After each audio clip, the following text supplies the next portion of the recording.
This is Tim Staten with Tim Stating the Obvious. What is this podcast about? It's simple.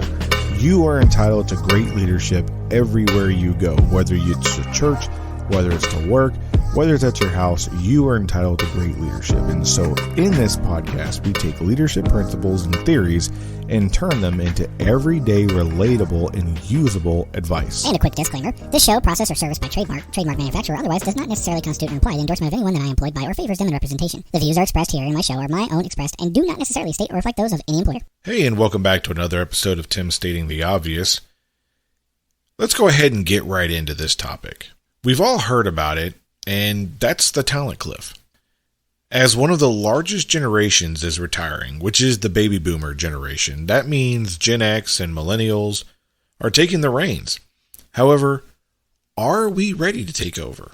An even better question is, how are we training the Gen Z folks so we don't run into the same problem when it comes for these two generations to retire? If you've never heard of the term talent cliff, it's a term used to describe a phenomenon that can occur in the workforce where a significant portion of the most skilled and experienced employees are nearing retirement age, and there is a lack of adequately trained or experienced workers to replace them. Now, this gap can create a gap in knowledge and in skills that can negatively impact the productivity and competitiveness of any organization. Although this can happen at any new business that starts up as well, right? So you have a small talent pool that you need to get the business up and running, and your talent pool gets you where you need to go. And as that business expands, your talent needs to expand because now you have a greater clientele base. And if you don't expand that and you don't expand your talent pool, then you run into the same phenomenon. You run into the same talent cliff. Now, with all that said, this is not a new phenomenon, and organizations have been dealing with this for decades, but with rapid changes in technology, some industries are facing a more severe talent cliff than others. A talent cliff can have severe consequences for an organization, including loss of institutional knowledge and expertise, increased recruitment and training cost, and then also lead to a decline in productivity and overall performance of that organization if not addressed early enough. This occurs because the remaining employees may not have the skills or experience to fill in the gaps left by the departing workers, and because it can take time for new employees to become fully integrated and productive. And we've all met some of those people who hoard knowledge, right? Because they believe, well, if I keep all the knowledge with me, then I have all the power. And we have these, knowledge hoarders, and then they get to the age of where they're getting ready to leave the organization or retire, and everyone's like, oh, what exactly did this person know or not know, and what do I need to get from them? And they hoarded it, and that's a detriment to the organization. So there are tons of ways that organizations can get after how to mitigate the impact of the talent cliff. And that is to develop and implement programs that focus on a few of these areas. Now, this isn't an all-inclusive list. There are tons of lists out there, and there's tons of programs out there that people use. But in my opinion, here are just a few of the common ways that if you apply enough mental rigor into it, if you try hard enough in these areas, you're going to avoid the talent cliff. Now, when I say enough, meaning it'll be enough to get you through the cliff. It'll get you to keep pushing that cliff further and further out and for you not to approach it. But there will come a time eventually, if you don't do these things, that you will hit that cliff. So this is an ongoing, reoccurring thing. It's not just like a one-time fix, right? So the first thing I would say is we need to get into knowledge management, right? And so if you don't know what knowledge management is really how do you capture the knowledge of the organization in documents, repositories, data repositories, and programs, and glean the goodness and capture it, and then store it in a way where people can then access that, and then download it or read it, and then take what they currently know, take what the information they're getting, and then turn that information that they're reading into knowledge. So there's a difference between data and knowledge. So data is just information. It doesn't mean anything. It's just there. And only when you apply that data that, with some type of context and background, does it become knowledge. And so I have a hard time with the term knowledge management versus data management, because yes, you can do knowledge management. However, unless you have the right personnel who constantly follow the design and the architectural build of that knowledge management, then you only have data management. And so it has to be intentional. You have to have people who are designated and primed to do this and only this to make sure that your organization has a good knowledge management program. Because everything has to be filed meaningfully in order for it to become knowledge. If you don't put intention behind it to make it meaningful, then it's just data. And then where are you keeping your lessons learned? Are you even doing a lessons learned repository? After every project that your organization does, you should probably do an after action review on it. You should take a look at it. You should examine it. You should say what went right, what went wrong, what did we learn out of this? And then you take what you've learned on where you're currently at, and you turn that into a document where someone can read it and go, well, these were the challenges that we incurred. This is what we overcame. And this is what we would have done differently had we knew what we knew then. So that way, when you do another project and it's similar in scope and size, you can pull that lessons learned down, off the ether webs, and you can take a look at it and you could say, you know what, I'm not going to repeat the same mistakes that these previous people made. We're going to learn from their mistakes. We're going to learn from the knowledge that they impart upon us, and we're going to do better, right? So that way you end up with a faster, quicker, better product. Only if you implement those lessons learned, right? So you got to have a strong knowledge management to be able to pass that down onto new and incoming employees that have talent. Now, the second area I would say that we need to focus on is skills development, right? So we need to develop people on soft skills. In today's day and age, everything is technology based. People text versus call. People send Slack messages or Teams messages versus picking up the phone and calling. People would rather call you 2 cubicles down or 1 floor away on the phone than get up from their desk and walk to you and talk to you face to face. So human interaction is definitely a skill that needs to be honed, needs to be worked on. And that is definitely one of those soft skills on how to talk to people, read people, learn emotions, learn how to talk with people, not in your emotional space, but in their emotional space, and realize that sometimes, especially if you're a leader, your emotions behind this doesn't matter. And you've got to convince that other person to put their emotions down in order to move forward. The other thing that we're starting to see through a lot of polling, I had a hard time coming to grasp with this. That's the hard skills. People are lacking hard skills now, and I don't know why. Maybe it's because colleges have turned into more of a philosophical institution, more on how are they going to make money versus how are they going to teach someone a skill. And I know the common argument is, well, colleges aren't designed to teach skills. Well, that's fine and dandy. Then why are you spending $100,000 a year or more on something that doesn't teach you a skill? It teaches you something. It teaches you a lot of things, and it teaches you mainly your soft skills. And if you're going into a career field where you need hard skills, then you need to make sure that you are working on your certifications, learning the ins and the outs of your trade. What is it that you need to be successful and to be skilled and to be a professional at what it is that you do? So what programs are you having within your organization to continuously educate the people that you have and invest in them to keep up with their hard skills, let alone the soft skills, but the hard skills too, because things are changing. Technology rapidly changes. Things happen. And we need to be abreast of those. So what are you doing to teach and invest in your people? right? And then how are you capturing their experience when you're interviewing people? How are you looking for the pieces of the golden nuggets that are in their experience that they bring with them? And how do you integrate that onto the team with a skills development program?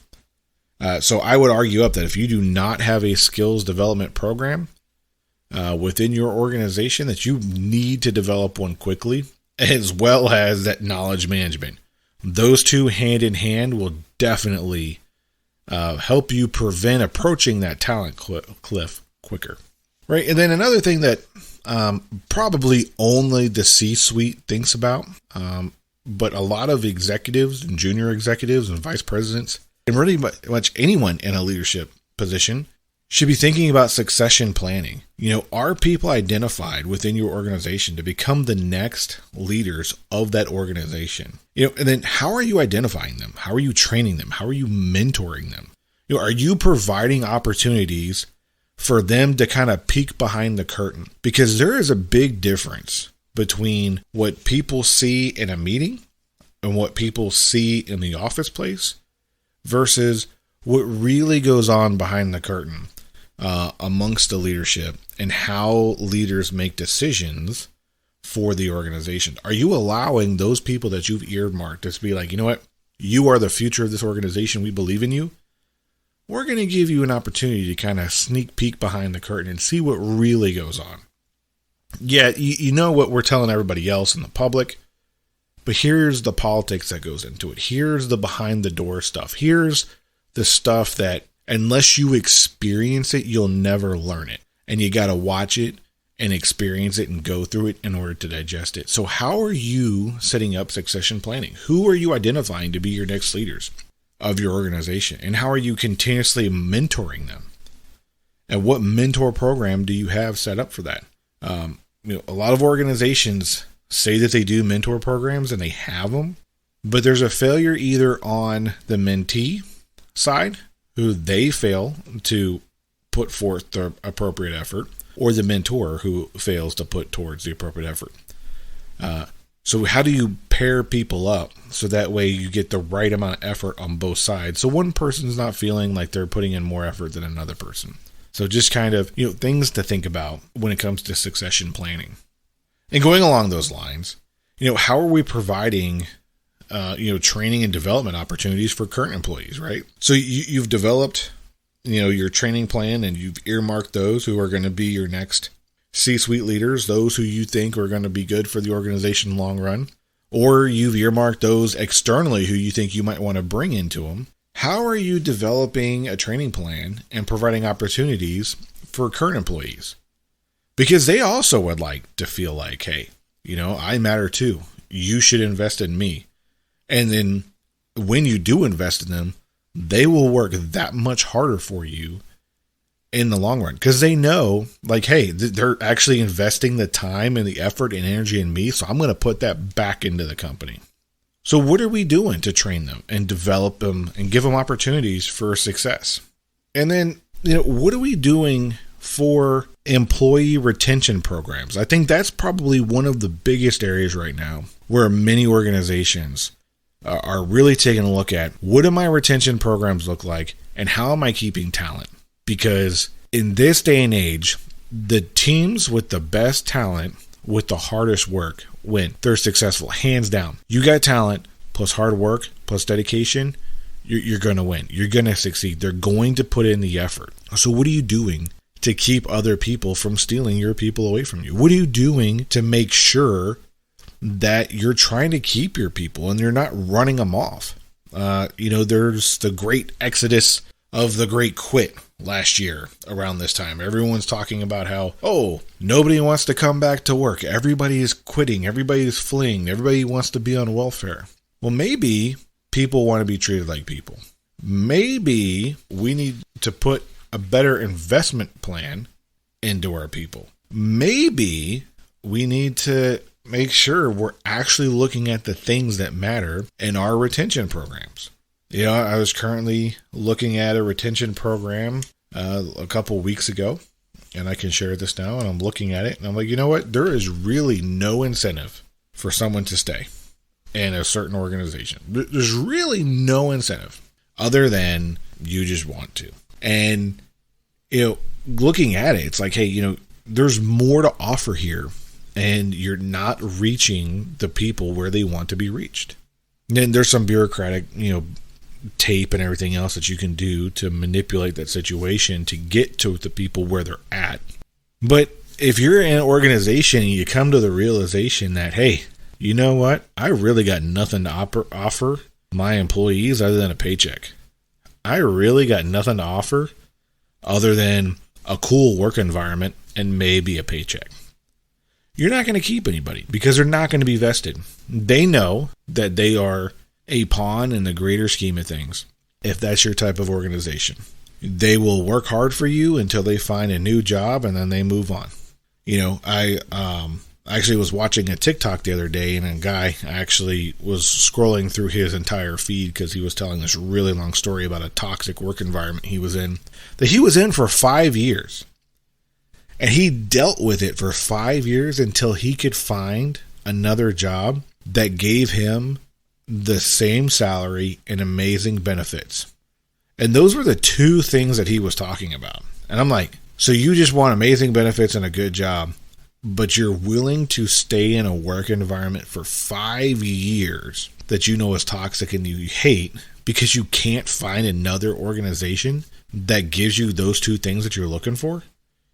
Like, how sad is that as a job market, right? So I think overall, we can do better when it comes to retention programs. And it's not just about benefits. It's about your company's culture. It's about your company's climate. It's about your organization tempo. How are you working people? What are their shifts? Are you burning people out? Are you rewarding people? Those are all things that you need to think about when it comes into maintaining talent. And how do you do all these things without running people off and hitting that talent cliff? So this is nothing new. The talent cliff is nothing new. It's been around for ages, and everyone's always trying to figure out, how do I maintain that competitive edge where I retain my people, I provide them training, I can have the next group of people that I think that are going to run this company earmarked. And that's even harder to do today because nobody's really loyal to one organization. People kind of move around a lot. So I believe the statistic I ran was the average adult has 10 to 15 jobs before they even retire at the age of 65. And now that's going to 70 because of Social Security and everything else. But, just those are things to think about, right? So how do we approach this talent cliff, right? How do we make sure that we are not going there? And I think if you apply the principles that we've talked about in this episode, you will definitely you will push that cliff off further and further the more you invest into those areas. Because even if you do lose somebody, you've at least mitigated the risk of the lack of knowledge and a gap. And I do a counseling with my folks when I'm within the first 90 days of sitting down with them. I tell them, look, as much as you work hard, I'm also judging you on how you transition out of this job so that there is no appearance of any drop in performance from the team that you lead, right? And I show them a graph of what I expect and how it all works out. And if you want to see that, let me know. I'll post that on like Facebook or Instagram or something. But those are always things that we need to think about. Is how do we manage talent and how do we make sure that we don't have that talent cliff? So as always, I want to thank you for stopping by and listening to today's episode, and I hope you enjoyed it. Before we go, I'd like to ask a favor of you. If you could please share this episode with one or two people who you think might like this topic. And if you haven't followed or subscribed on the platform you're listening to, please hit that subscribe button or the alert icons so you know when we post another episode. I don't want to waste your time. Keep coming back and we don't have anything new. So if you got some value out of this episode, please leave a review or a comment so we can help spread the show with people who may not know the show exists. And that review or that comment you made elevates that on the algorithms and they can find out about our show. Again, thank you for stopping by. I'm Tim Staten, stating the obvious.